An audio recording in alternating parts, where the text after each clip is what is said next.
Friends, మనం ఈరోజు 3వ తరగతి టెక్స్ట్ బుక్ గురించి తెలుసుకుందాం. అందులో మొదటి పాఠ్యాంశం గురించి చర్చించుకుందాం.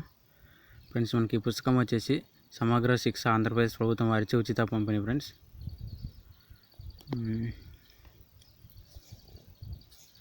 ఇందులో మనకి ముఖ్యంగా భారత రాజ్యాంగం ప్రవేశిక.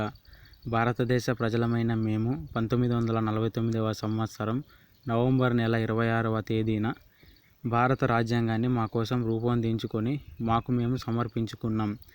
ఆ క్రమంలో భారతదేశాన్ని సర్వసత్తాక సామ్యవాద లౌకిక ప్రజాస్వామ్య గణతంత్రంగా ప్రకటిస్తున్నాం. భారత రాజ్యాంగం దేశ ప్రజలకు ఈ క్రింది సౌలభ్యాలు కలిగించటం లక్ష్యంగా కలిగి ఉంటుంది. అలాగే సామాజిక, ఆర్థిక, రాజకీయ న్యాయం, ఆలోచన స్వేచ్ఛ, భావ ప్రకటన స్వేచ్ఛ, నమ్మకాన్ని, విశ్వాసాన్ని కలిగి ఉండే స్వేచ్ఛ, ఆరాధన స్వేచ్ఛ, సమాన హోదా, సమాన అవకాశాలు, ప్రజలందరిలో దేశ సమైక్యతను, అఖండ భావాన్ని, సోదరభావాన్ని, వ్యక్తి గౌరవాన్ని పెంపొందించడం. తెలుగు తోట 3వ తరగతి పాఠ్యపుస్తక అభివృద్ధి ప్రచురణ సమితి. సో మనకి ప్రత్యేక అధికార పాఠశాల విద్య ఆంధ్రప్రదేశ్ వచ్చేసి కె వెట్రిస్ ఎల్వి ఐఏఎస్. అలాగే సంచాలకులు మనకు రాష్ట్ర విద్యా పరిశోధన శిక్షణ సంస్థ ఆంధ్రప్రదేశ్ వచ్చేసి doctor B Pratap Reddy sir గారు. అలాగే డి మధుసూదన రావు సార్ గారు సంచాలకులు, ప్రభుత్వ పాఠ్యపుస్తకాల ముద్రాలయం ఆంధ్రప్రదేశ్. నెక్స్ట్ వచ్చేసి విషయ సూచిక అండి. ఇందులో వచ్చేసి తెలుగు తల్లి, ఇతివృత్తం వచ్చేసి దేశభక్తి, ప్రక్రియ వచ్చేసి గేయం అండి. మాసం వచ్చేసి జూను. సో ఇది వార్షిక ప్రణాళిక ప్రకారం జరుగుతాయండి ఇవి. నెక్స్ట్ వచ్చేసి మర్యాద చేద్దాము, సంసిద్ధత పాఠం ఇది. ఇతివృత్తం వచ్చేసి హాస్యం, ప్రక్రియ కథ, జూలై మాసం అండి. నెక్స్ట్ వచ్చేసి మంచి బాలుడు అండి, సహానుభూతి ఇతివృత్తము. అలాగే గేయ కథ ప్రక్రియ ఆగస్టు మాసం అండి. నెక్స్ట్ నాబాల్యం అండి, 4th యూనిట్. ఇతివృత్తం వచ్చేసి కళలండి, గేయం వచ్చేసి ప్రక్రియ వచ్చేసి ఆత్మకథ అండి. ఇది సెప్టెంబర్ మాసం అండి. అలాగే పాఠ్యాంశం వచ్చేసి పొడుపు విడుపు. ఇతివృత్తం వచ్చేసి భాషాభిరుచి, ప్రక్రియ వచ్చేసి సంభాషణ అండి, అక్టోబర్ మంత్. మేమే మేకపిల్ల 6th యూనిట్ అండి. ఇతివృత్తం వచ్చేసి పరస్పర సహకారం అండి. తర్వాత వచ్చేసి ప్రక్రియ కథ అండి, ఇది నవంబర్ మాసంలో చర్చించుకుంటారు.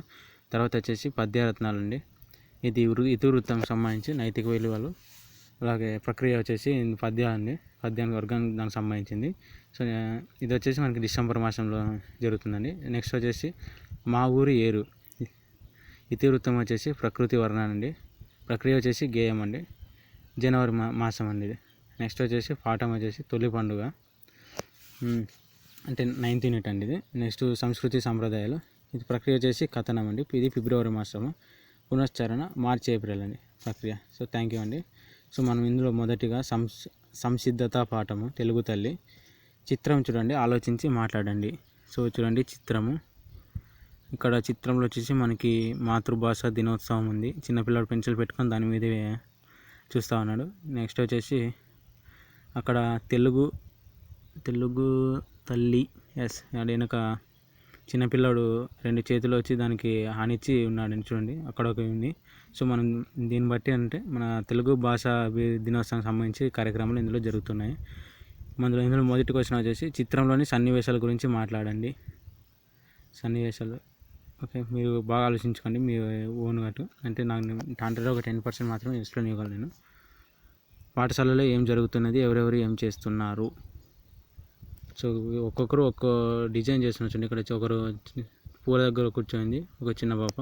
అలాగే ఇక్కడ రంగులు వేస్తున్నారు, మా ఇల్లుని రాస్తూ ఉన్నారు.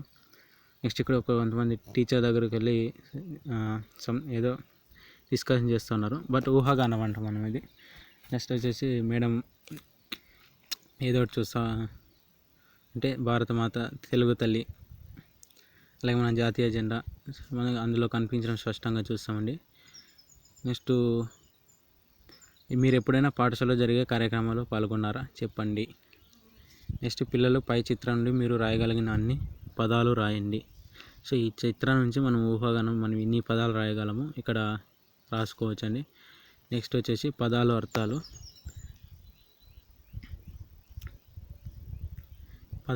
అండి,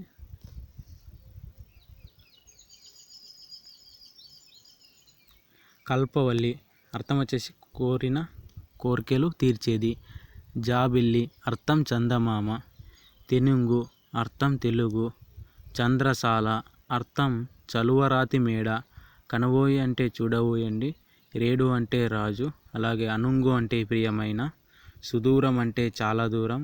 చనబోయి అంటే వెళ్ళబోయి. చనబోయి అంటే వెళ్ళబోయి. నవయుగం అంటే కొత్త కాలం. నిర్భయంగా అంటే భయం లేకుండా. నిశ్చయంగా అంటే నమ్మకంగా, తప్పనిసరిగా.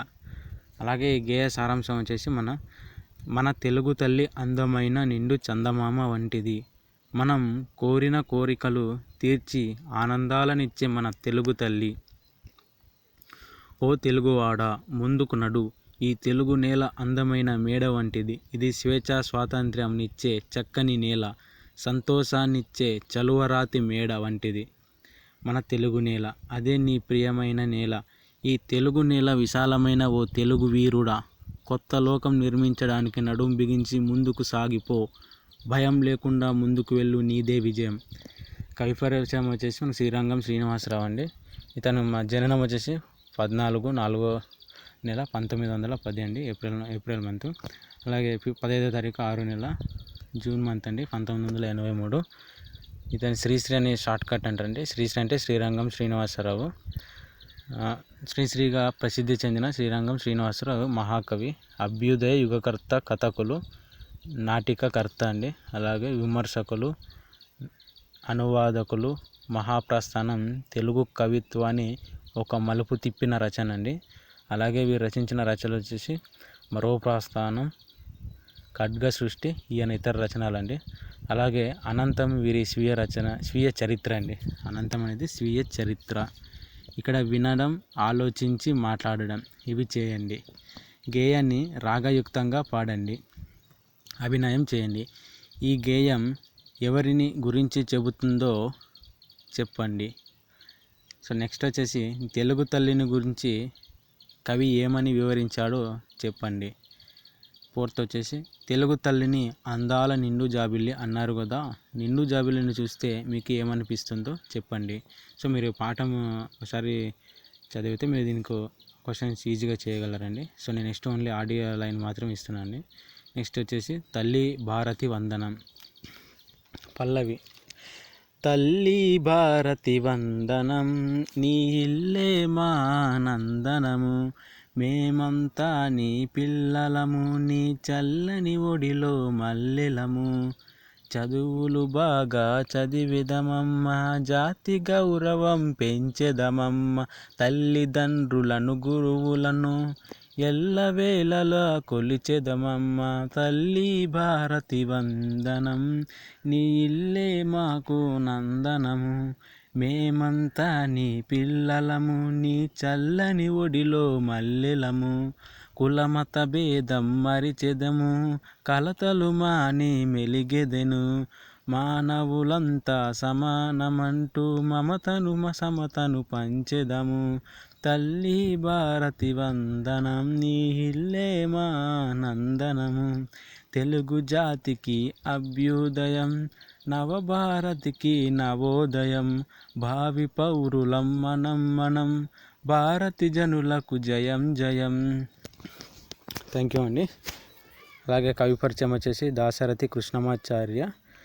22వ తారీఖు 7వ నెల జూలై అండి 1925. అలాగే 5వ తారీఖు 11వ నెల అండి 1987. నిజం నిరంకుశత్వం మీద ధిక్కారం స్వరం వినిపించిన కవి. నిజం రాచరికం నుంచి తెలంగాణ విమోచనకు మేలుకొలుపు పాడినవారండి. పద్యాన్ని పాటని కూడా సమానంగా నిర్వహించిన కవి. అగ్నిధార, రుద్రవీణ, మహాంధ్రోదయం, త్రిమిరంతో సమరం మొదలైనవి ఆయన రచనలు. అలాగే యాత్రా స్మృతి వీరి స్వీయ చరిత్ర అండి. వీరు అలాగే ఆంధ్రప్రదేశ్ రాష్ట్ర ఆస్థాన కవిగా ఉన్నారు. ఎవరు? దాశరథి కృష్ణమాచార్యుల. సో ఇదే అండి మొదటి యూనిట్. సో నెక్స్ట్ యూనిట్ మీకు ఎక్స్ప్లెయిన్ చేస్తా అండి. అలాగే మీకు డిస్క్రిప్షన్లో కూడా PDF లింక్ పెడతా అండి. ఆ గ్రూప్లో మీరు డౌన్లోడ్ చేసుకోండి. సో మీకు ఏమన్నా కానీ ఎగ్జామ్స్ కానీ దానికి సంబంధించిన ప్రతి ఒక్కటి మెటీరియల్స్ కానీ ఇంకా అందులో దొరుకుతాయి. సో మీరు ఎప్పుడైనా జర్నీలో చేసేటప్పుడు కానీ లైట్గా వినాలనుకుంటే వినండి. సో అంతే తప్ప సో ఫ్రెండ్స్, ఎడ్యుకేషన్ సంబంధించి నా ఛానల్ సబ్స్క్రైబ్ చేసుకోండి. వీళ్ళ నేను అప్డేట్స్ అందిస్తా అండి. ఉంటా అండి వీలైతే. థ్యాంక్ యూ అండి. జై హింద్ అండి.